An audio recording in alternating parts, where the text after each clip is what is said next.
allegiance to the flag of the United States of America and to the republic for which it stands, one nation, under God, indivisible, with liberty and justice for all. Please call the roll. Councilman Kitchen. Here. Councilman Morrow is excused. Councilman Secreto. Here. Councilman Van Cleef. Here. Supervisor Quigley. Here. Thank you very much and welcome to the Town of Ulster Town Board meeting for Thursday, July 15th, 2021. As a matter of housekeeping, please note the fire exits in the rear and to the parking lot on the left. I want to acknowledge that the Town Justice Court has received a grant from the Office of Court Administration that has benefited us by the installation of new ceiling tiles and new lights. I don't think anybody's going to be able to fall asleep now in our meetings. I'm hearing snoring. Are there any additions or changes to the agenda from the town board? None from me. Okay, I have, go ahead. Discussion on the town of Ulster senior. And we will be removing the line item under new business for the motion to authorize the hiring of one full-time police dispatcher.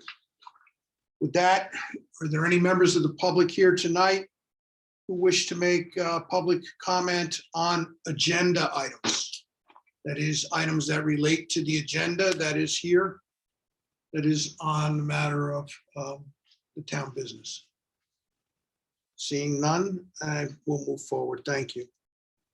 Gentlemen, in our package tonight is a copy of the minutes from June 3rd, 2021 for the town board workshop meeting. They have been previously distributed for review. May I have a motion? I'll make the motion. Second. Any discussion on the minutes? None. All those in favor? Aye. Any opposed? Motion carries. Ms. Reevy, communications? Yes, I have a letter received July 6th, 2021. It is a duplicate letter that was received a few meetings ago, but I will read it again. It was addressed to the Town of Ulster Town Board, Building Inspector, Town of Ulster Zoning Board. It reads, "To whom it may concern. I've lived in the town of Ulster my entire life. It is a disgrace to drive down Neighborhood Road and see how some residents are allowed to keep their properties in such conditions. They have accumulated old appliances, cars, and various other junk on their property. The motors could be leaking chemicals and pollution in our groundwater and soil. How can this be allowed? One building directly in front of the Crosby School appears to have sagging, unstable roof. Why are they allowed to keep their property in such conditions? It could be a safety hazard if it collapses. How are the local zoning laws allowing this to happen? Additionally, the old IBM site still has huge piles of construction debris that has been there for several years. The only remedy has been tarps placed over the piles. When will that site be cleaned up before it becomes another Love Canal? I am asking the town to please take charge and enforce the laws and ordinances to allow the other residents of this neighborhood the enjoyment of their properties. Very truly yours, a concerned town resident." That's my only communication. Well, in response to repeated conversation, it's obvious the individual does not read Kingston Freeman and does not consult the Town of Ulster's website, because if they had, they would see that several weeks ago, Senator Schumer was in town and made an announcement that the EPA will be cleaning up Tech City. And this afternoon at 2:30, the Ulster County Executive's Office put out a press release announcing that the County of Ulster is pursuing foreclosure actions against Mr. Ginsburg and all the parcels at Tech City for non-payment of real estate taxes. So as I said in the press release, combining the two actions, that of the county executive and the foreclosure, and Senator Schumer in encouraging the EPA to clean up the site, we are on a road to recovery. I can't tell you how long that's going to take. That is going to be a function of Mr. Ginsburg and how much he is going to litigate the actions that have been proposed by the county and by the EPA. So Anything else? Okay. Moving on to abstract of claims. Okay, we reviewed the expenses for the previous month. So nothing was unusual. We had prepaid bills of $377,687.33. We had the abstract bills of $466,568.36. And other transfers totaling with a total of $849,731.66. It all seemed right to me. May I have a motion to accept the abstract as presented? So moved. Second. Any discussion on the abstract? None. All those in favor? Aye. Aye. Any opposed? It is authorized that the bills be paid this month, and everyone is to sign the abstract.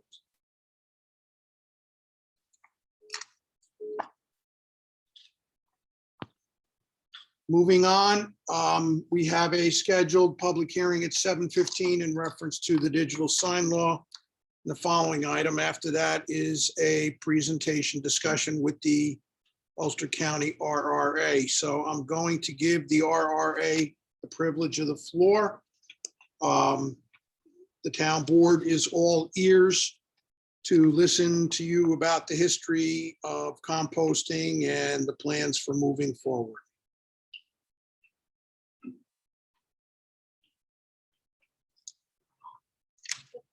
Press the button. Now is it on? Yes. Good to go. So You are?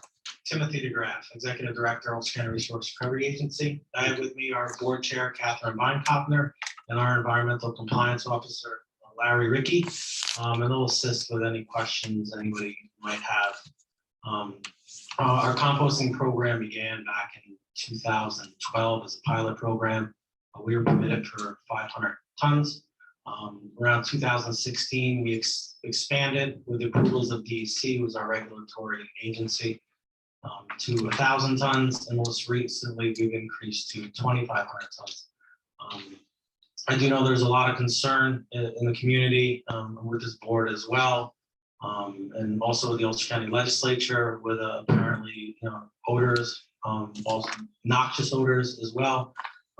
We've in the past almost a year now, actually, we started last July, in anticipation actually of the food waste laws coming into effect, not just the Ulster County law, but the New York State's as well, which comes into effect January of 2022.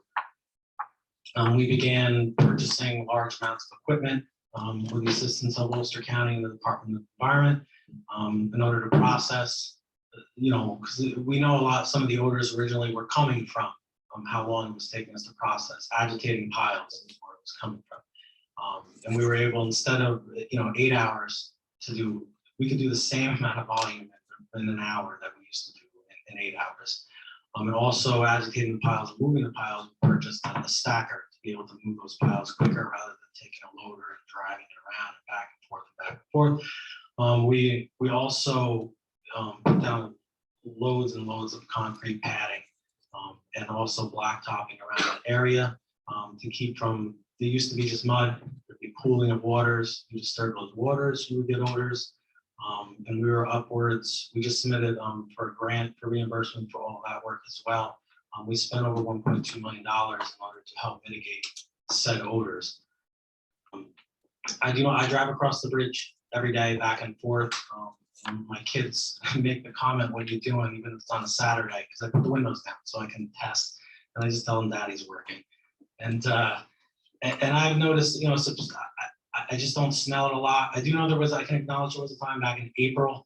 I was coming in the morning and I was like, whoa. And, you're right. It's a wasp. It was a pretty big wasp. It just kept getting closer. I'm sorry. You're I good. want to feel this pinch tonight.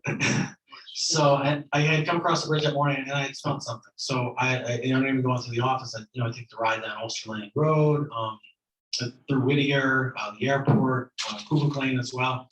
And I could smell it from Spectrum Services, I think it is, down at Kugelk Lane. And I came into the office and I spoke to our ops guy about everything. And that's when I found out that our stacker had gone down that day. So we had an equipment failure, which, caused the odors, which it's good and bad. It's bad because obviously there's odors traveling all over the place, but we were able to determine that it was correct that purchasing this equipment was indeed mitigating the odors, because when the equipment failed, we got the odors back. Anything on the regulatory side, I'm going to invite Larry up to speak about, because he was actually on the other side. As I said, the DEC is our regulatory agency, and he was actually involved in the permitting and increases. He was involved because he only joined us about a month ago. He was involved actually in helping us with odor response plans, because we could not get our latest permit renewal without an odor response plan. Steps that we've taken, including everything that I spoke of. But most recently as well, since he came on board a month ago, he takes the tour every single day, making notes, and he encourages anyone, to call him directly anytime going forward if there's any odor smell, because one of the problems I'm seeing that we're seeming to have is I hear that there's complaints, but I can't always isolate where they're coming from. It's hard to solve the problem. We just need more information, so that way, for instance, we plan on purchasing like a weather station that's going to keep a database of the weather around our area where the compost operations are, so that way if we do get a complaint, we can go back and see, what was going on that day. Was it raining? Was there heavy winds? What direction were the winds going? Was it a hot and humid day? In order to get more and more information and keep that data, in order to continue, we're not just going to stop because we have mitigated odors. You got to stay on it. It's one thing to reach that point to improve it, but if you don't stay on it, the problem could come back. So you want to stay on it. I'll stop if anyone has any questions right Just now. have a question. Sure.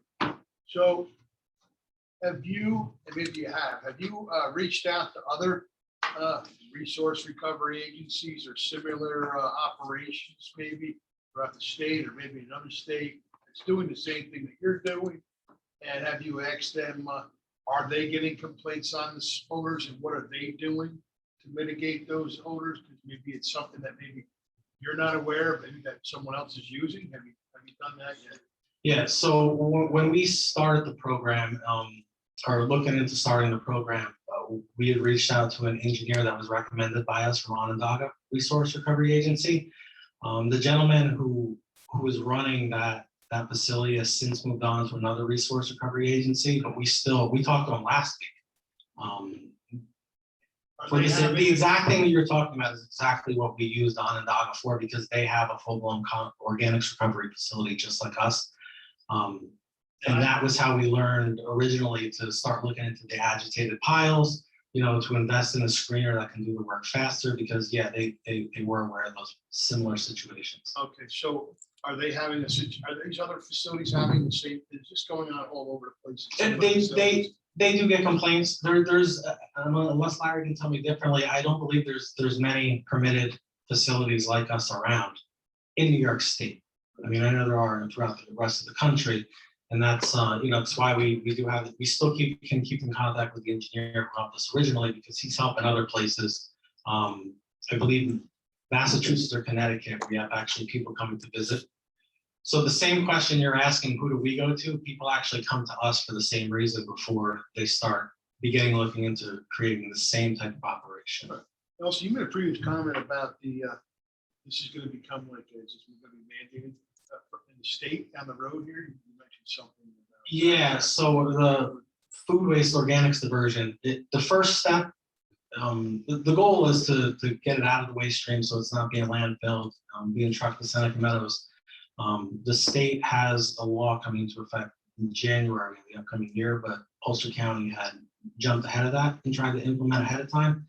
I believe they just pushed back one portion of their implementation. The first step of that is to take the food and trying to donate to like food banks before it reaches a place like us. But after you've expended that option of donating the food, it's a 25-mile radius. If there's a place like us within 25 miles, you're supposed to bring it there. So are people not going to have to separate their food from their waste? Large generators. Well, they- Not the individual residential, but the large generators like a grocery store. process. Yeah, you just made an interesting comment that the first thing you gotta try to do is give it away. Consumers, To like food banks, to donate to places like that. how do you determine what food you should be picking out of the garbage to donate to the food? No, it's like if say a restaurant, they had any leftovers from that night. The restaurant's too small, but I'm just using an example. It wouldn't just be, food pulled out of the There'd be a garbage. special, Bakery, so say Bread Alone is probably a really good example, right? They have excess breads, and I think they already do this regardless of the law. They would donate it to a food bank instead of just throwing out. Yeah. thank you for answering. Okay, if I could ask Mr. DeGraff to have your environmental consultant just come to the podium. As he was formerly with the DEC and joined the RRA on the 1st of June, you've undertaken some changes. Can you describe for us what you found when you got there and what changes have you implemented and where do you want to go with changes? Look, if I can just take a minute, let's start from the beginning. I retired 33 years with New York State DEC. I worked for Hazmat Spill Response and the Solid Waste Program. I was the environmental monitor for the Ulster County Resource Recovery Agency for the last 12 years. So I was there when they started the pilot program. I was there as we changed the process going along. So when I came on in June, I had a very good understanding of how things were done. And the prior year and a half is when we did major changes to the facility. Meaning all of the operations are now on concrete. There is no ponding water and leachate that's collecting that isn't absorbed by wood chips. We use wood chips in and around the piles. With the severe rain we've had, you have a leachate that bleeds off the pile. We blend the wood chips in and put it back on the pile. Some facilities that I've seen in other areas do a trench system and a pump and they spray that back on the pile. But that was really causing some significant odor problems. The equipment is a major thing here. And Tim touched on it, but our old screener would do 5 to 30 tons an hour. The new screener that they purchased is 300 tons an hour. And we modified working hours, and it was done under my direction at DEC over a year ago. And we had the guys come in at 4 a.m. so that any manipulation of the pile is done before, people are commuting to work, people are walking on the trail, and to minimize, the impact while removing the piles. Another thing that they purchased was even our loaders. When we started this process, we had 3-yard buckets on the loaders. Our new loaders are 9-yard buckets. So it's 1/3 the amount of material that you're moving constantly. So what used to take us 7-8 hours to process, they can now process in an hour and a half. So that was a major thing with dealing with moving the pile. And we learned a lot. Like I said, this started out, we're one of the first places in the region. And like I work for DC, so I've been to other facilities in Region 3, which covers 7 counties right up to the Bronx. So as this operation has evolved, we learned a lot. We learned that the original regs said you didn't have to put it on an impervious surface. It could just be put on the ground on blowers. So a lot of misinformation has been coming out, and it's a couple of things I wanted to clear up. People talk about rotating the pile. There is no rotating of the pile. How the material works, and it's just a brief overview of how the composting works. The material comes in by truck and is dumped into a concrete bunker. At that point, they mix wood chips in with it. So it's in the wood chips. What we've been realizing is in past practices, they would move that material throughout the day. We leave it in the bunker now 1 week to 2 weeks, depending on how much food waste comes in. Once it's mixed with the wood chips, that material is then put on blowers. They blow air through these piles onto a grid of PVC pipe, and it blows air through the piles. It's on that blower for 35 days. At the end of 35 days, the material is then taken and staged along the back of this concrete slab. And it's there 30 to 60 days while we're monitoring temperature and making sure that we get the correct decomposition of the material. And after the 30 to 60 days, the material is then final screened, and that's the final product that you see. And what do you do with it after the final screen? The final screening, it's staged on site and it's sold. It's sold Yes. as Compost. compost.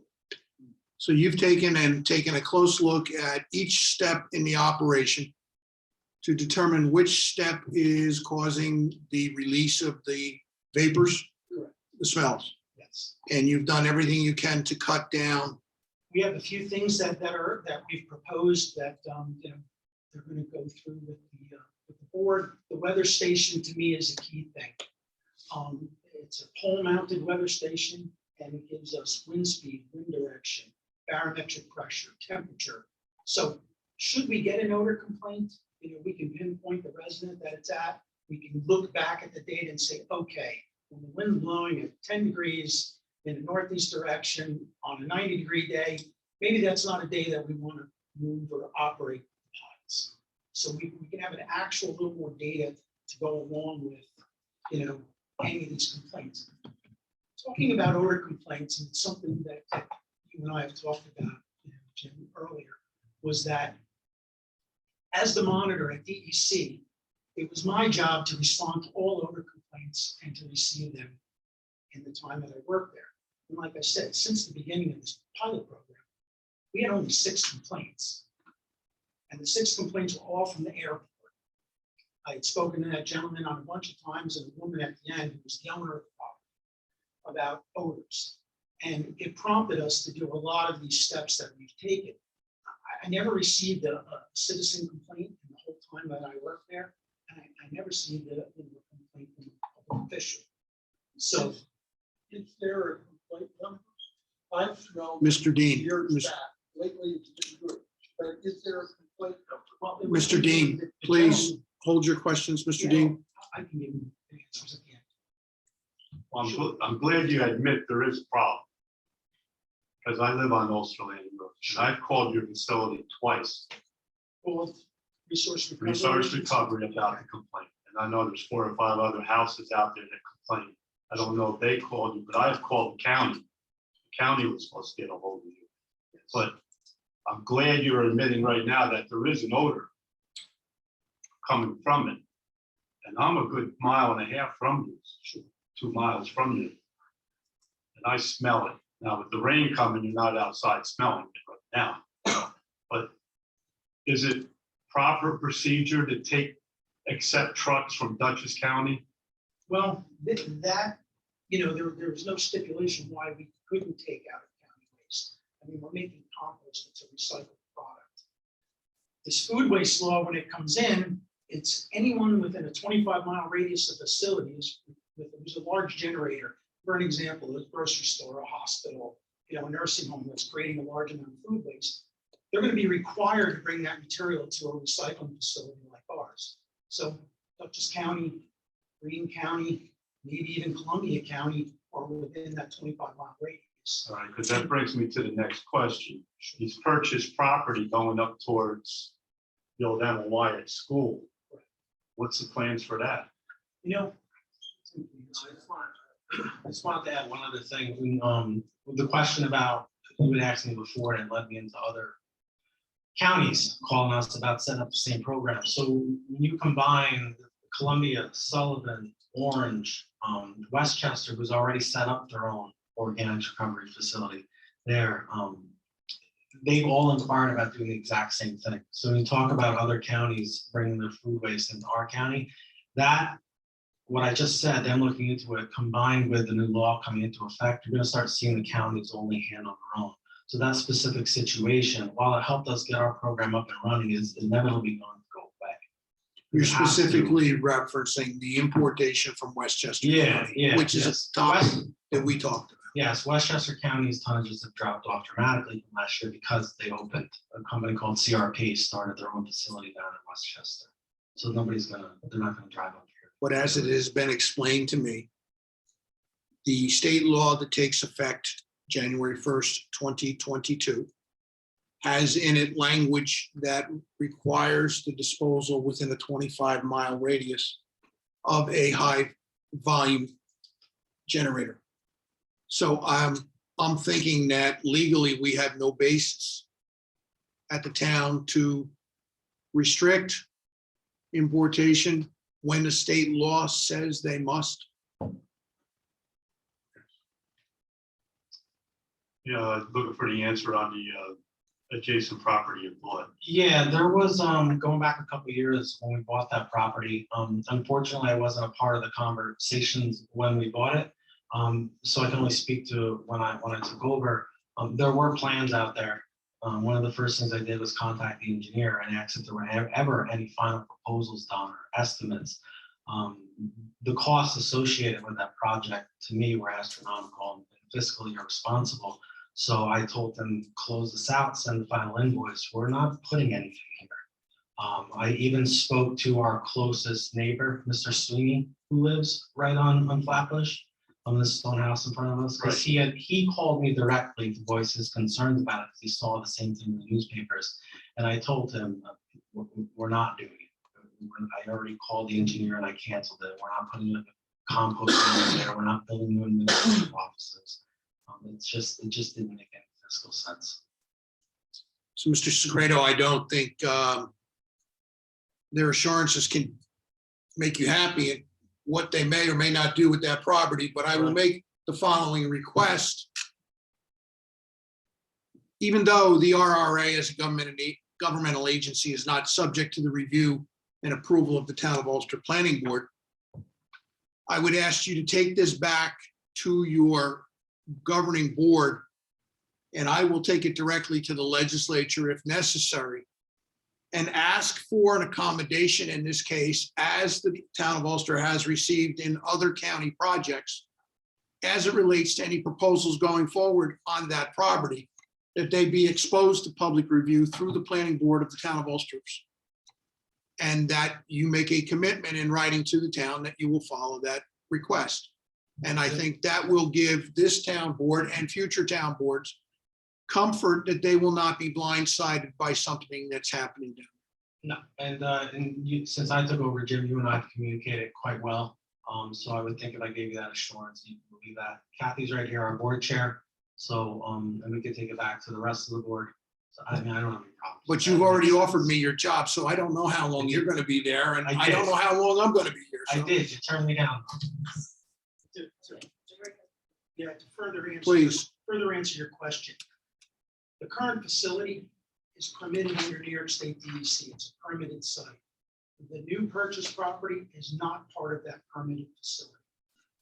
Any permit increase or any modification to the permit follows the whole secret process. You have to go through, the public comment period, everything that's involved with expansion. And it's the same, another miscommunication, that the paper is putting in, expansion of 10,000 to 30,000. That's not how permitting at the New York State Department of Environmental Conservation works. You have a permit limit. There's a one-time increase that's allowed, and don't quote me, it's 30 or 40% increase. After that, they have to submit a whole new application to go anything larger than that. So they're restricted, and the key thing with DEC is you have to show a need. So if you're not getting the food waste, you don't get it automatically because you have property and equipment get a larger permit increase. You have to show them that you have a need for it and want. That stops from an unregulated growth situation. So to follow up on that point, you were initially permitted for 500 tons and eventually grew to 2,500 tons. Correct. And during that period of time, you were importing or accepting for disposal from outside the county. Approximately how much of your total quantity was being accepted from outside the county? And is there a natural level of disposal of this type of product within Ulster County that will sustain your operation? In other words, does the county of Ulster generate enough white waste to justify the maintenance of this facility, excluding the fact that it's going to be mandated? Yeah, so Ulster County only represented just under 20% of that volume. It was, most of it was coming from either directly from Westchester, or there was a company that this even came as far as Connecticut, straight across Dutchess County, Columbia County, and into Ulster, and was dumping as well. Those are the two major sources of our food waste. Like I said, Westchester's already gone off the map, and this other company was bringing us bulk the other stuff. It started bringing it somewhere else as well. And that's why we've seen a reduction of about 60% incoming. But Ulster County has maintained the same amount. So your tonnage is down. Overall, yes, tonnage is down, but Ulster County tonnage is about the same. That stayed consistent. So But we, I'm not sure. We're not sure right now what the impact of that law is going to be. right, I understand that. So let me just understand this, because we did talk about this in our previous conversations. The mandate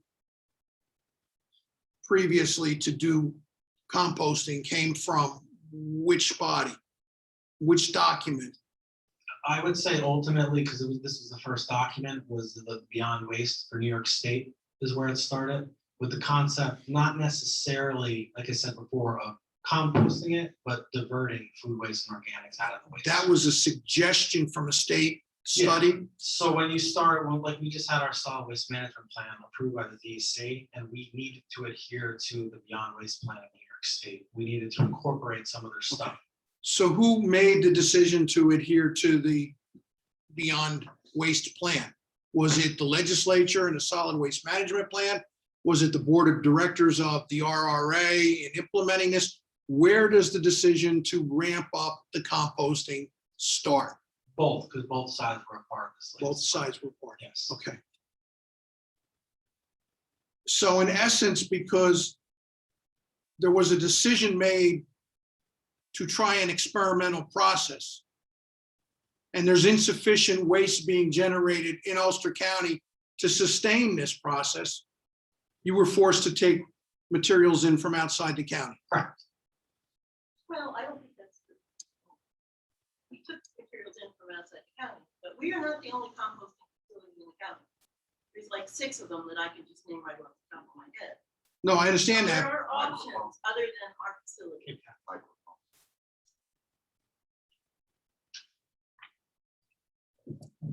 Anyway, I wanted to point out that there are options other than our facility where the waste, the food waste can go to. It doesn't all have to come to Akron. No, I understand that, but what I'm trying to get to is those other 5 or 6 facilities are not located in the town of Ulster, are not contributing to the noxious odor problems that we have. There's only one facility, that's Akron, and I'm just trying to understand, you started out with an experimental process because you believed in a report. It was a joint decision between the legislature and the board of directors. You ramped it up. You ramped it up utilizing materials from outside the county. Now, we as a town board will express an objection to the importation of these materials from outside the county, but we fully recognize that there's a state law that says you have to accept materials from a 25-mile radius.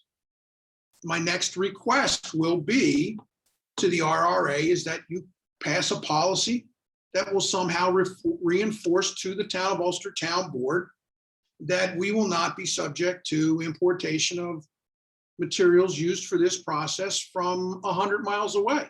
That we live by the law, 25 miles, but that we don't exceed it. That's what I'm going to ask.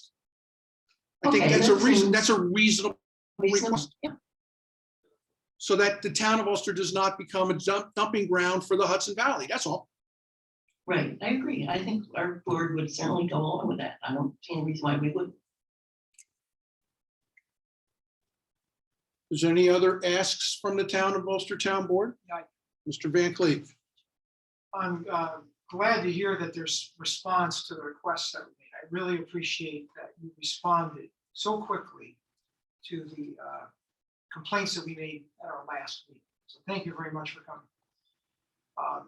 I don't think, well, I know that I did not know that the complaints had to go to the DEC. Many of the residents and people around here have called this town about the smell. They've called the county about the smell, or they've called the UCRRA about the smell. So to say that there's only been one airport making the complaints to the DEC, I accept that. We didn't know. Now we know. Are we still supposed to complain to the DEC or do we complain to you? One of the things that they charged me. To the microphone, please. One of the things that the Resource Recovery Agency charged me with is to respond to any and all complaints. So whether it be 24/7, I'm willing to give out my cell phone number if they need someone. If you have an odor problem or a complaint, you think it's coming from the Resource Recovery Agency, I will come and meet with you and we'll find out where the source is. But to help you, do we need to also complain to the DEC? We can keep a complaint log that we can turn around and submit to DEC, or you can reach out to DEC. I would prefer that you reach out to us. I mean, we're the ones that are going to make the Well, change. the only thing we wouldn't want then is the next DEC person to come in and say, I got no complaints. Because we were all complaining to you. We have to submit, we can submit a report. Okay, so I'm gonna, this line of discussion is gonna generate a third request from the town. And that is, okay, it's great that you're going to accept the complaints, but we don't have a complaint filing process. So we're gonna need to define, and we're gonna need to disseminate that information to the public in the area, that if you have a problem with odors, please call. Yes. I don't think you want your cell phone number to 300 or 400 Or an people. email or but- something. This is something I think that the agency should think about how this fits within your administrative capabilities and then come back and make a proposal to the town that this is the process that we would like to place in effect. We will communicate it to our building department. We will put it on our town's website. We could go as even far as, well, we could mail it out with the tax bills, but that's January of next year or December of this year. I mean, there are ways that we could disseminate the information, but I want to make sure everybody gets it and they know that if they smell something, that it's this phone number, and somehow that periodically the agency has a requirement to submit a written copy of that log to the town board, or the town supervisor's office, or the town building department, something of that nature, so that we're on notice. We've gotten these 5, 10, 15, whatever, and that there is some notation in there as to the follow-up. And you all just got us this document recently. We got a copy of this document recently that I Yeah. think you had given to Mr. Donaldson. Yeah, 'cause it was summarizing everything. It's an excellent document, and I think these are some things that I was not aware of when I verbalized my frustration over the decade of the smell. But I appreciate it a little bit when you explain that the 19,000 tons of organics didn't have to go anywhere and ended up being sold or given away as compost. It didn't have to be trucked several times around the planet in order to, I appreciate that. We have never had dialogue like this with the UECRA. I don't know if the town had any information that it would explain why. It was just, this is what we do for the UCRA. So I will compliment thank you you. for accepting our invitation and elevating the level of conversation between the agency and the town board. Yeah, and I wanted to add on to that, because a lot of that credit there goes to our Director of Sustainability, Angelina Peony, who's only come on board a couple of years ago. And to go back to the complaint process, one of the things that we had discussed, and I had mentioned it to Jim, is hopefully at some point we can get, names and addresses of your constituents, and we want to do an educational mailing and put on, a phone number or a method to make complaints. We have those lists. I just haven't gotten a chance to get them down to you. No worries, but I wanted to make you aware that that was one of the things that we were considering. And I don't mean to be insulting when I say this, I just want to be real. We're stuck with you and you're stuck with us. So I appreciate that. We're gonna try to figure this out. No, wait a minute. I want to get them to move to Rosendale. Oh. How did you go? What about a slide presentation? Please ask the question. Yes. Maybe we, if you guys wouldn't mind, do you have the capabilities of putting on a slideshow? Yeah, actually, Angelina Peony, again, she's already presented to So different I outlets. think that maybe we should publish something where people, maybe choose a night where people could come out from these areas and meet you and see a visual on what actually is going on down there and what you're doing to mitigate it. If that's something you'd be interested in. Well, I'd say yes. You have a website, right? Put it on the website. It might be, but if, I'll check. I'll check. I know she's posted something. about I that, but I also think maybe not as full. if you want to do a presentation or a slideshow, Use all avenues available. it would just let the townspeople know that, you know, we're actually trying to do something and we're communicating with you and education. And I really don't think the community understood what you were doing with that compost pile. I think I'm representative of the community when I just thought you were piling junk, or whatever the stuff was. But when I started reading this and understanding the science behind what you're doing and why you're doing it, doesn't make it smell tolerable, but I'm starting to understand it and believe that you're trying to mitigate it. So if we believe you're trying to mitigate it, and you're trying to help and communicate it, we can survive together. But if we stay the way it was, it'll become increasingly difficult. So thank you, and I hope this last meeting, I was very frustrated. Now I'm pleased that you are moving along. Thank you very much. And thank you. Mr. Secreto, any additional comments? Mr. Kitchen? Oh, fine, I echo Councilman Van Cleve's, so it's awesome. Ladies and gentlemen, this is not a formal public hearing. And normally, when the town board conducts business, we don't allow public to speak unless it's a public hearing. But I will entertain a few questions. Mr. Dean first, and then Mr. Kimball. Mr. Dean, could a microphone, please? Yes. And state your name. The 25-mile radius, where's the center of it? Even a 25-mile radius could include 5 counties. And, you know, if we just had a little bit of that county within the radius, it could bring us into having to process that county's waste. I will, Food waste, not all of their waste. Yes, 25 miles away. Mr. Dean, in response to that, I will ask the town attorney to look at the enabling legislation and get back to you. Because as I understand it, it is from the source generator, because it's tied to the source generator. And in this example, I would use Bard College as a source generator of sufficient quantity that which is within the 25-mile radius. Right. And as you move out that way, you have less and less Bard College type facilities. Right. So the number of food generators that are required to follow this process fall off. Right. But we will check on that and get back to you. Mr. Kimball.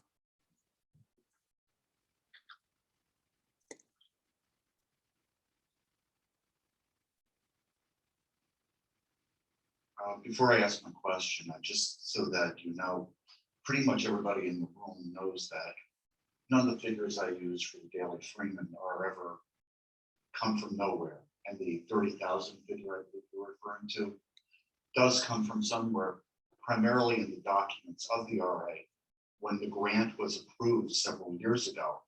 And those were the aspirations that were put forth when the composting program was evolving. Amanda Laval, Charlotte Whitaker also would have given me verbal figures. So I don't make this stuff up ever. So the question that I have is there technology that exists that would instantly resolve the odor problem? And if so, what would it cost?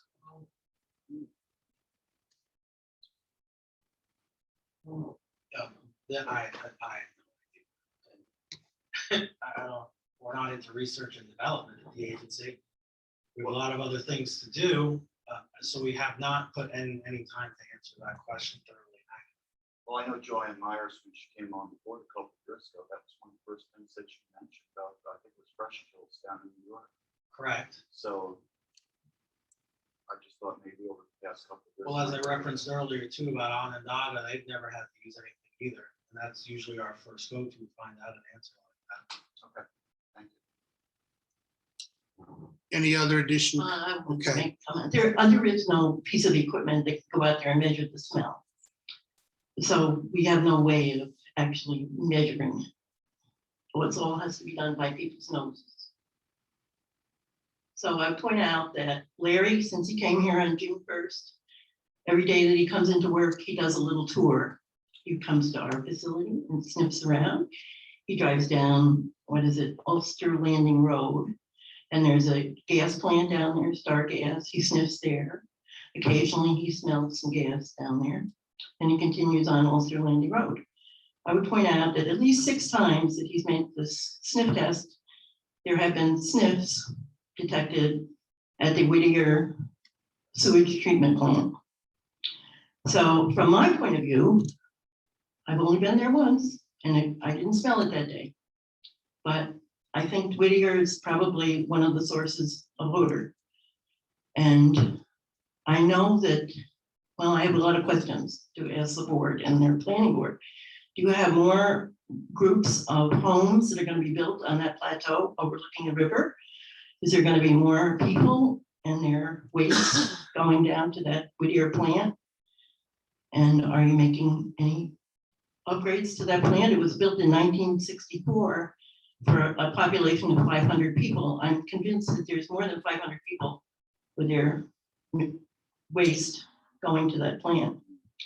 So I hope that you're planning ahead for development and for increased sewage needs. The plant was built in the mid-50s as part of the proposed Whittier development. The developer went bankrupt. The town succeeded to the developer's interest in the wastewater system. We did not buy the water supply system. We did that to protect the residents who had purchased and made an investment in our community. Over the years, we have been faced with a lot of operating problems with that plant. And as a result of Hurricane Irene in 2011, the front end, the pump end on the west side of Ulster Landing Road was totally rebuilt and flood-proofed in accordance with FEMA regulations. So the other side of the road, which is the processing side, the primary was completely replaced about 5 years ago.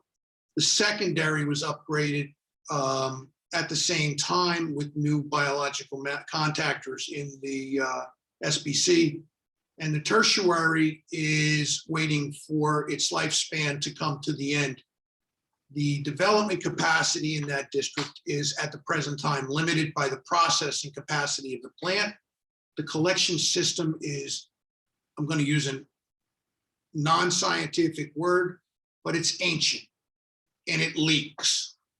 And it contributes to a high level of flow within the processing system. So we are challenged in accepting any additional waste into that plant. Subsequent to our meeting earlier this week in reference to that, when you mentioned it to me, I have every intention of sitting down with my wastewater superintendent, Mr. Majori, who happens to be on vacation this week, and having the discussion.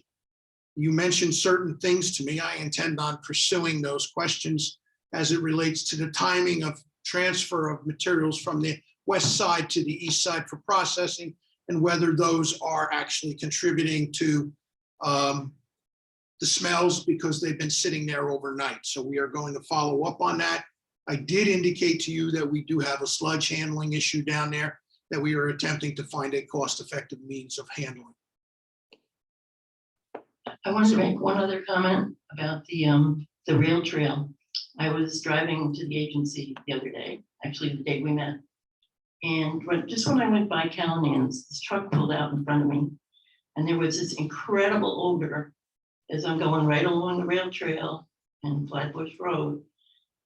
And I didn't know, I couldn't identify what that wretched odor was, but it was coming from that truck. And your supervisor said, oh, it was probably the Blacktop. Blacktop, yeah. Because we get frequent complaints from people traveling on Main Street in East Kingston when they go past the the rear entrance to the Callahan Quarry, where the asphalt plant is in close proximity to the entrance. I haven't been down there in a long time, but yeah, that's true. Any other individuals who have comments here? Ms. Hartman?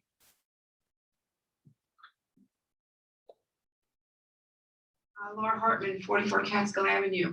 I believe it was back in 2019, we were told that there would be a building built to enclose this compost pile.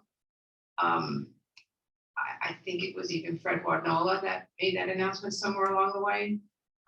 Whatever happened to that plan, and was it ever funded? And what happened to that money? And also, just further to Rocco's question about this extra property that's been bought. How is it that it was discovered after the purchase that the property wouldn't be suitable to move the compost, right? That's the situation that we're in now, that the compost pile can't be moved further away to help get the smell away from people that live down there. As far as the property goes, as we've heard from the complaints with how far moving that over to that new property, it's not gonna be enough distance to do anything. As far as, I think what was referenced was a pole barn at some point way back when, we just went in a different direction and did more than just the pole barn, which is all the other, the concrete work and the equipment that we purchased. So rather than just do the pole barn, we just went bigger, to mitigate more odors and stuff. I think part of Laura's question was, who funded the money to purchase the property that we don't need? The property agency paid for it. So they Out of our bought own property funds. that they don't need.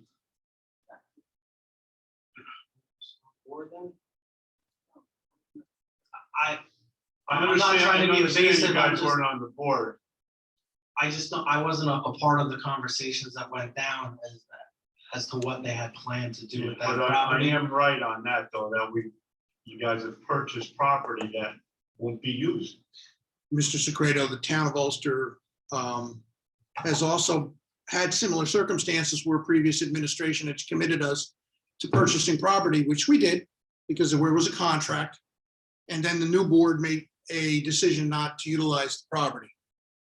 And I referenced the property on Fording Place Road that was purchased for the Ulster Water District for a garage under the administration that you were previously involved in. So what I wanted to ask Mr. DeGraff was, how many members of the board today were on the board when the decision to buy the property was made? I believe it was one, So you've had a complete change in the board yes, and a complete change in direction. yes. Yes, it was one, yeah, it was.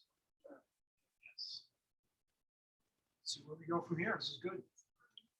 Any other questions from members of the audience?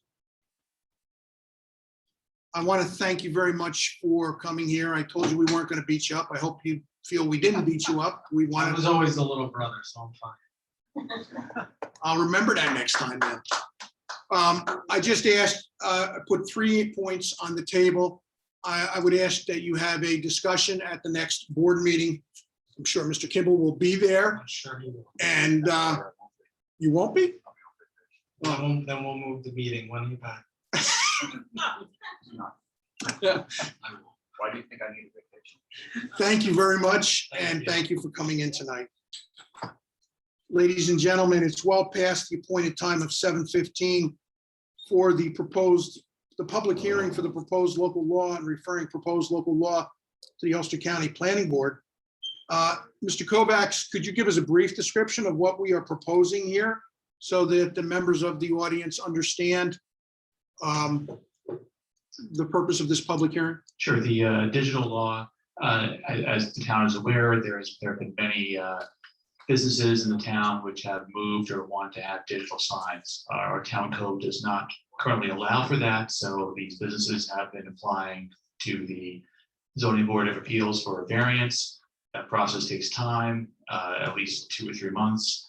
And the town has decided, the zoning board chairman, planning board chairman have requested that the town adopt a digital sign local law to allow for businesses to simply go to the building department, have their sign approved by the building inspector, and it would short circuit the process and make the town more business friendly. So this local law has been drafted, revised several times compared to what other towns are doing. And That's the law. This law does not cover, for example, a roadside billboard that, like the one that exists on Route 9W north of Bread Alone, that is a electronic billboard that changes signs frequently. This law has nothing to do with billboards. Billboards are a separate entity. They're regulated by the state, and this has nothing to do with that. Okay, thank you. May I have a motion from the board to open the public hearing? I have it from Mr. Secretary, second. All those in favor? Yeah, why not? Aye. Ladies and gentlemen, if there's anyone here tonight that would like to make public comment on the Town of Ulster digital sign law, please come forward to the podium and state your name.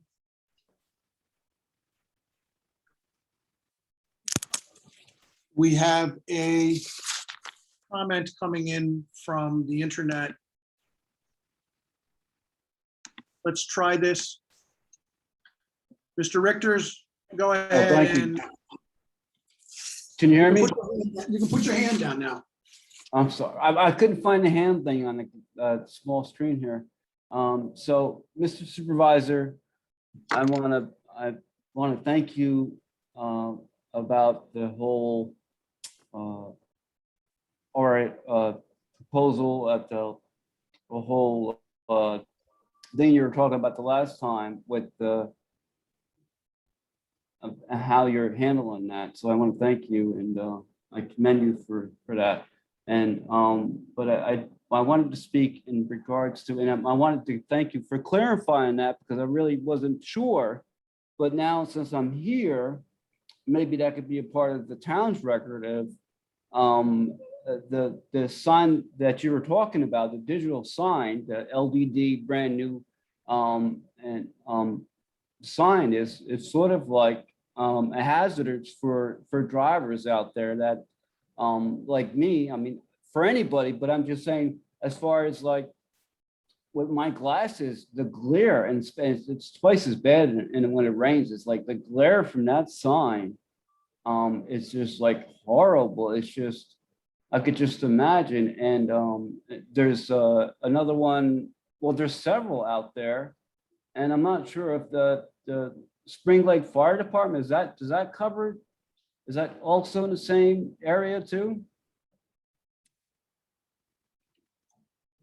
Because that's another sign that just like illuminates the whole road, that when you're driving, it just like, and I would really, for me, it's like, it wouldn't bother me as much if there were by more streetlights, sort of like the mall, Ulster Avenue area, where it blends in. But when they're out there with no streetlights around them, it just makes it like the glare is just like more, it's like, that's all you're seeing. That and the new headlights that the cars now have, the LEDs, but I would say I would definitely not be, I hope the town can come up with some kind of regulation on brightness and motion, because that's really a hazard, I mean, gonna happen soon if we don't address it, as far as like driving out there on the roads. So thank you very much. Let the record reflect Mr. Clark Richter's comments. I will ask the town attorney to follow up to see if there's anything we can do in regulating the billboards that have been noted as being a distraction. Are there any other individuals here tonight who wish to make a comment on the matter of the digital sign law? Hearing none, I'll ask for a motion to adjourn this meeting. I'll make the motion to close the public Hearing, thank you. Yes. Second. We have a second. All those in favor? Aye. Ladies and gentlemen, the public record will remain open to accept written comments for 30 days on this law. And please provide those comments to the Town of Ulster Town Clerk at your convenience. Moving on to our scheduled agenda.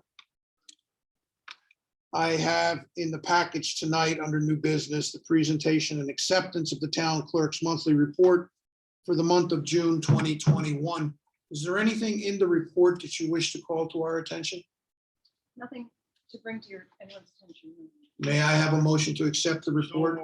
Second. Any discussion? All those in favor? Aye. Any opposed? Motion carries. Thank you.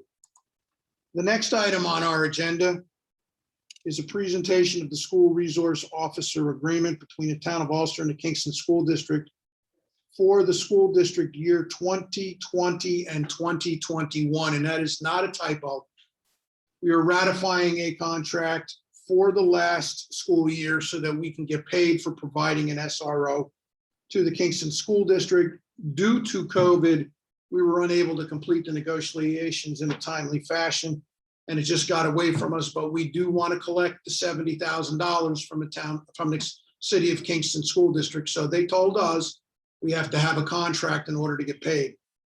So may I have them, I'm going to call for a vote at the next meeting on this matter since it's just a presentation.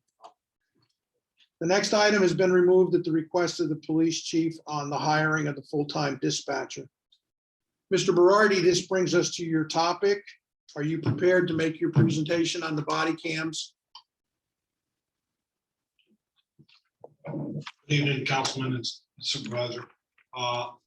As we've been in discussion over the last year or so, we've seen not only statewide but nationally the request for law enforcement to be more transparent. Part of that transparency is through body cameras on individual officers, as well as we've heard Councilman Van Cleek and I were co-chairman of the Police Reform Committee for the Town of Ulster. One of the main requests was body cams. The Town of Ulster Police Department has been utilizing in-car dash cameras for over 20 years now. As long as I've been here, I've never operated a Ulster police car without one. With that in mind, the current in-car dash cameras are over 8 years old. This version was installed back in 2012. They're past their useful life. The company currently will not warranty or extend the warranty any longer because parts are being hard to come by. With that in mind, with the ever increasing demand on law enforcement as being as transparent as possible, my proposal to the board is for an integrated dash cam, body cam system from WatchGuard. WatchGuard is the current in-car camera we've been utilizing for the last 8 years and haven't had any issues with it. Excuse me. What I've seen over the years is what we get on the in-car camera will lose on the body cam itself. I believe the integrated version of having both is the best financial move for the town to go ahead with. It comes with a little bit of an increased cost, but I think evidentiary wise, as well as to honor personnel complaints or litigation issues and civil court, I think that will be the best case scenario for the town to move ahead with this. Questions, concerns from the public or the board? Mr. Van Cleek? If I could, with the chief, we did look at this, and it's my understanding that this will include upgrading our computer systems so that it will be easily accessible to you, and will have the significant terabytes necessary to save for historical records. Part of the quote is submitted to the board is including an update to the server that stores the video for purposes of evidentiary value, as well as recovering it to review for future use. Chief, maybe you can give us an update on the warranty for each section that we're buying. It has an optional 5-year extended warranty to increase. Obviously, it comes with the initial warranty right off the bat. And then after that, we can extend the warranty for future. We have done that with this system. WatchGuard was kind enough to keep on extending this warranty because of the fact that we had told them we were looking at for their future system that was coming out, which rolled out in 2021. This will be every car, every officer. Every car and every officer, Every patrol car. every patrol car. We're budgeting for 13 systems with a few extra body cams. When we field train officers, we double up. So we want to make sure that we have a couple extras, as well as the fact is if one camera goes down in a car, we can usually replace it with the spare camera that we have on hand until the current one gets fixed. A question directed to both Chief Berardi and Councilman Van Cleek. What was the recommendations out of the Police Reform Committee on the use of body cams? That was the primary number one request relative to police. There was a number one, there's a number one thing. I believe if anybody's been paying attention to not only state but national, I believe you'll see in the near future, body cams will be mandatory for all police officers, if not across the country, in New York State alone. We're gonna exceed what it looks like they're gonna man. Any additional questions from the board? Thank you, Chief. May I have a motion to authorize the purchase of the integrated WatchGuard video and car body camera system under New York State Sales Contract PM 21090 in the amount of $139,871? I'll make the motion. I'll second the motion. Any discussion? All those in favor? Aye. Aye. Any opposed? Motion carries. Thank you. Moving to the second page of our agenda. The town of Ulster is making an application to small cities for a grant in the CFA process due at the end of this month for the construction of the Spring Lake Sewer Project Phase 2.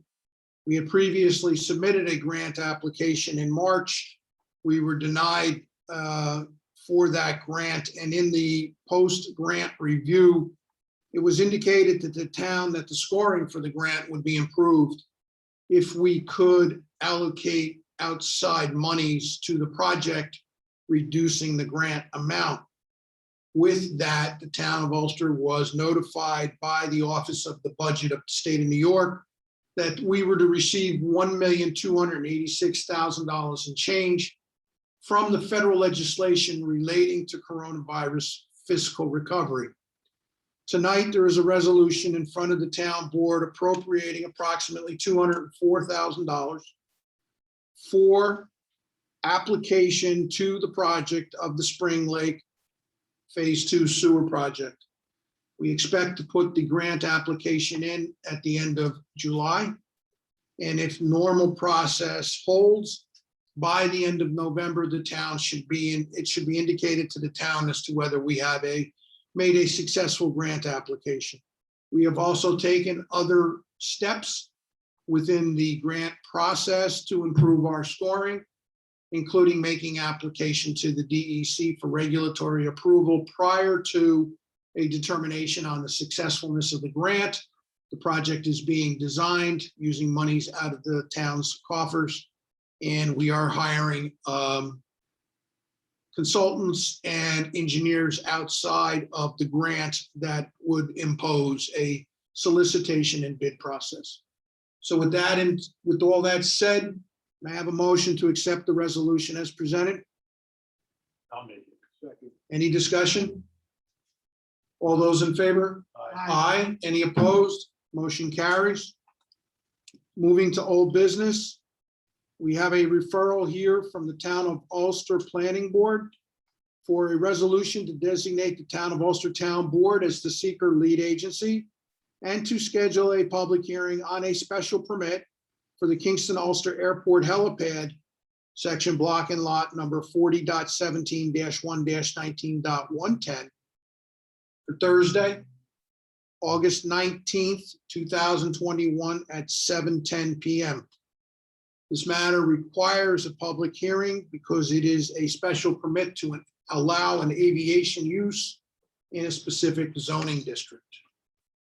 So may I have a motion to accept the resolution as presented? I'll second. Any discussion? All those in favor? Aye. Any opposed? Motion carries. The next item on our agenda is a resolution to refer to the Ulster County Planning Board for the review of the construction of stormwater mitigation at Romeo, Project 843, 1905 Ulster Avenue, Lake Katrine, Section Block and Lot 39.19-3-38.100. This is the parcel that sits adjacent to the Holiday Inn Express, where the Kia dealership was originally proposed to go. The trees were cut down and the construction site was essentially abandoned for several years. The town board insisted, as a condition of the approval of the Kia dealership to be constructed next to the Quick Check, that this problem be rectified. And part of the correction of this problem requires the review and approval of the Ulster County Planning Board for stormwater mitigation, which will prevent the water from running onto the Brinks Trailer Park property, the planting of several trees and other landscape materials. So may I have a motion to accept the resolution as presented? So moved. Second. Any discussion? Yes. Mr. Kitchen? Do you have any indications about the future use of that property? Is it for sale No. currently? Are they still keeping the property? I mean, There has been no indication what the Romeo family desires to do with that property. Do I understand also that the neighbors are in support of this? Mr. Tutt, Yes. at the town planning board meeting the other night, can you tell the town board the response from the adjacent property owners? So the majority of them were happy with the proposal.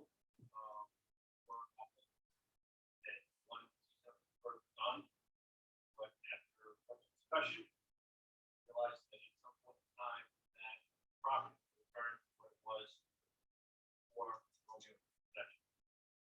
Found that basically the majority of people had concerns.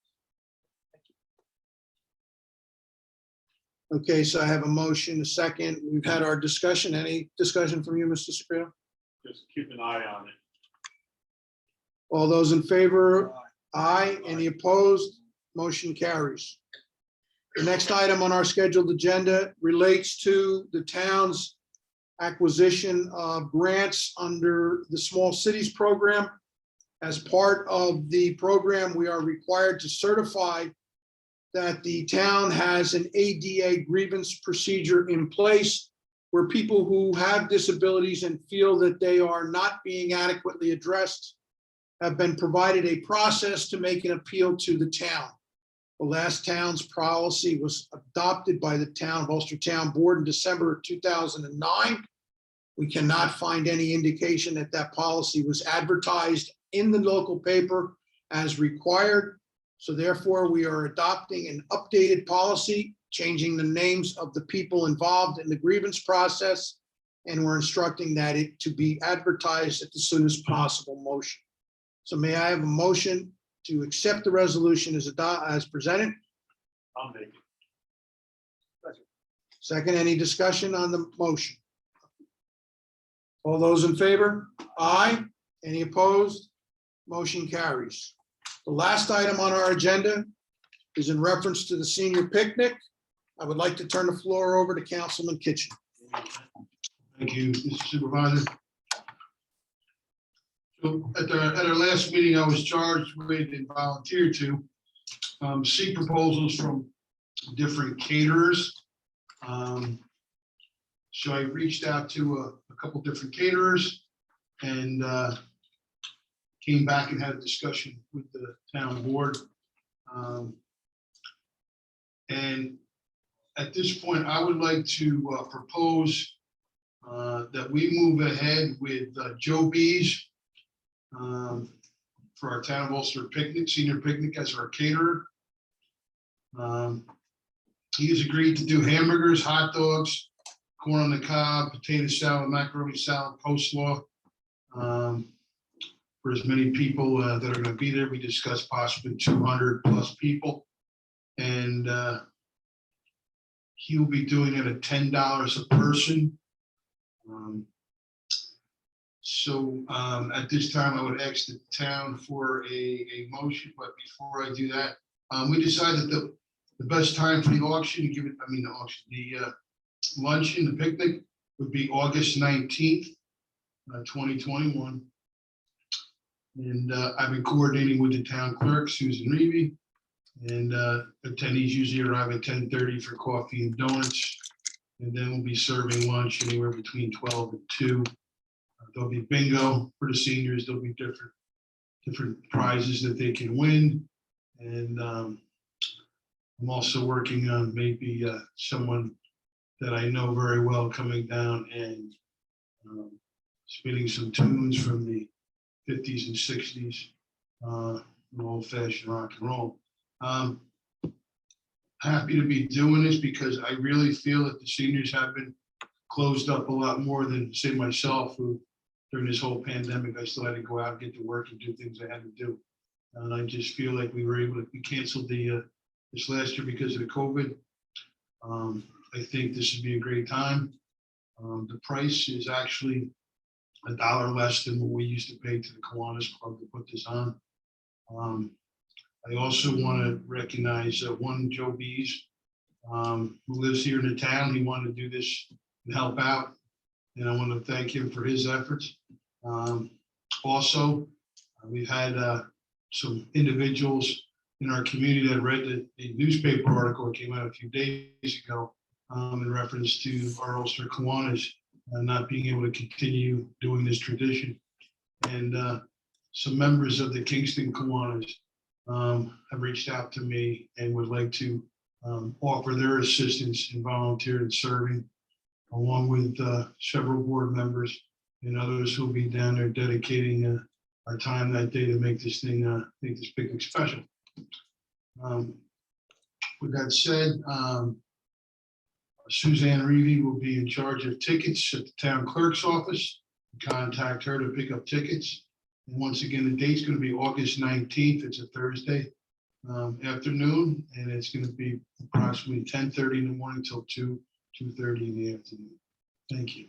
So I would ask for a motion now that we accept the proposal from Joe Bees on Broadway in Kingston for the hamburgers, hot dogs, corn on the cob, hot potato salad, macaroni salad, coleslaw. And we're also going to have beverages. We're going to have dessert at $10 a person. Thank you. I'll make that motion. I'll second. Any discussion? All those in favor? Aye. Any opposed? Motion carries.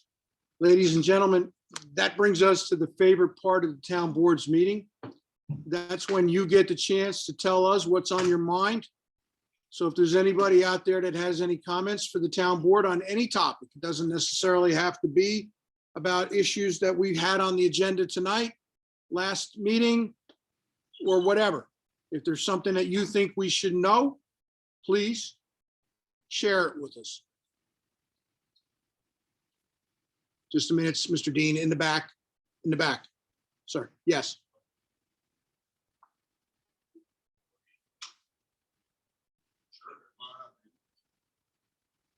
Ladies and gentlemen, my name is Bruce Snow. I'm here, I live down on Katrina Lane. And since Central Hudson has been doing their clearing, myself and a couple of our neighbors, we've been experiencing heavy erosion due to the excess of water from stormwater drainage. And it just seems like we can't get anywhere to get something done. Mr. Tutt was in my office this afternoon, and I immediately sent an email to CSX, the Director of Government Relations, who I spoke to 6 weeks ago in an attempt to get Central Hudson Authority to fix the culvert pipe, and told him that the issue is now elevated to a matter of public safety and that I expected an answer. As I understand it, Central Hudson did meet with you. And they also did indicate that they would bring in an appropriate level of dirt to restore your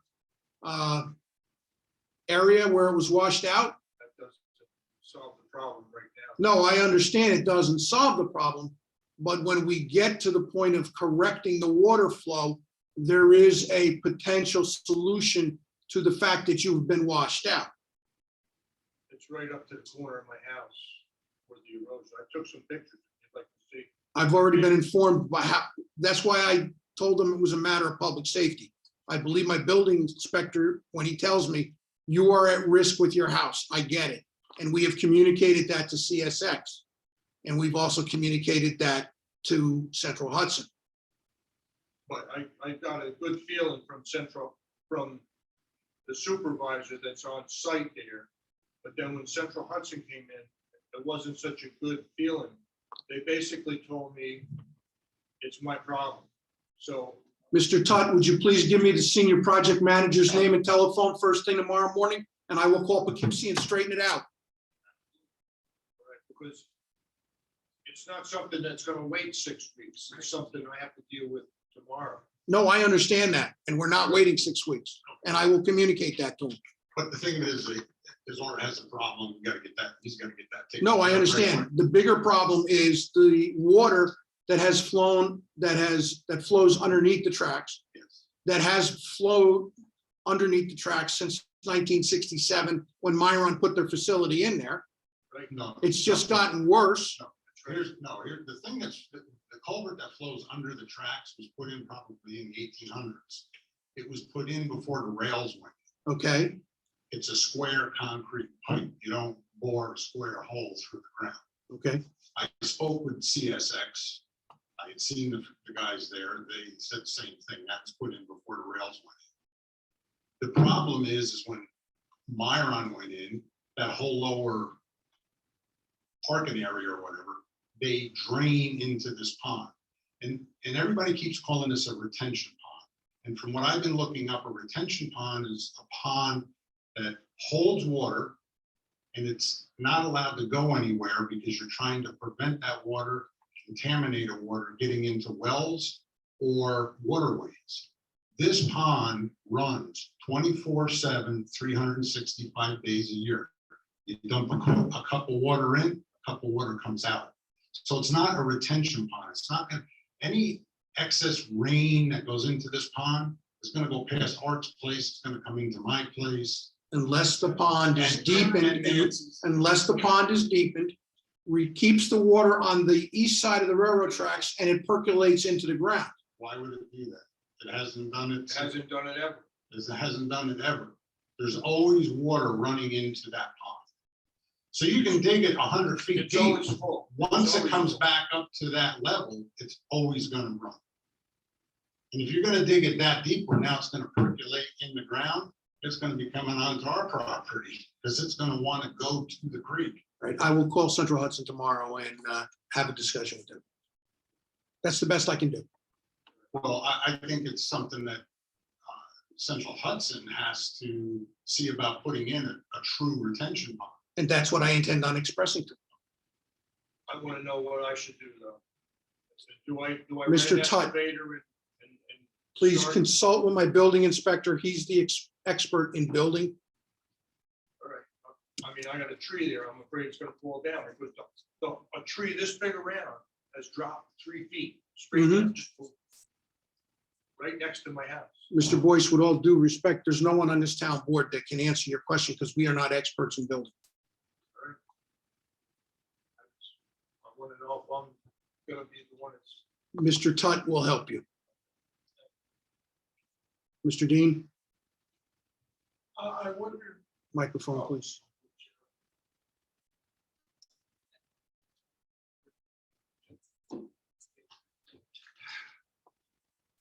what was the disposition of the armored vehicle? The town board is not finished deliberating on it. Okay, I have a statement then. The police reinvention recommendations were a call for community responsiveness and relations, a call to recast policing less as a reactive force to out of control situations and more to establish liaison and communication in both directions, community to police and police to community. I and the committee members I've talked to are all for protecting the lives of the town of Ulster Police Force, who often do a thankless and difficult job. But the committee members don't want such an armored vehicle used as a false multiplier for SWAT assault tactics or to see it in a parade. Also, I have some suggestions. There should be a written policy defining how it is to be used with broad input. I and other committee members again have expressed concern that it be only used with restraint and real need for extraction of victims, not SWAT assault. There should be a contract with Kingston defining how much it gets used by which community, who pays for maintenance, who pays for its repair after damage in an active shooter situation. What happens if one partner uses it heavily and the other hardly at all? Where it will be stored, how long it will take to get on site in a crisis situation. Also, there should be training in and certification required for its use. There should be officers in Kingston and the town of Ulster who are responsible for its use, just rather than it just being available in a loosey-goosey fashion. Those responsible should be truly accountable and file after action reports on its use. A final thing. Last summer, I came across the Kingston City SWAT team standing idle around their special tactics truck at the Ulster Landing Road entrance to the firing range. I stopped and tried to engage them in conversation, but it got a cold and hostile shoulder. Instead of building a rapport with someone living on the road and putting up with gunfire noise, instead of building community relations and explaining their work, they came across as mean, bad, and heavy. These are the officers our force will be joining with, training with, and exchanging policing techniques when we share the armored vehicle. Is this what we want? A maximum force, don't mess with me attitude? Can you provide those written comments to the town clerk? Yep. Thank you. Are there any other individuals here tonight who wish to make comment to the town board on any possible matter?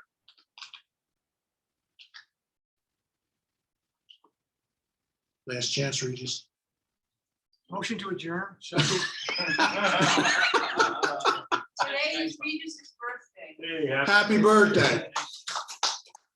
No, I'm not gonna sing. I have a motion to adjourn and a second. All those in favor? Meeting is adjourned. Thank you very much.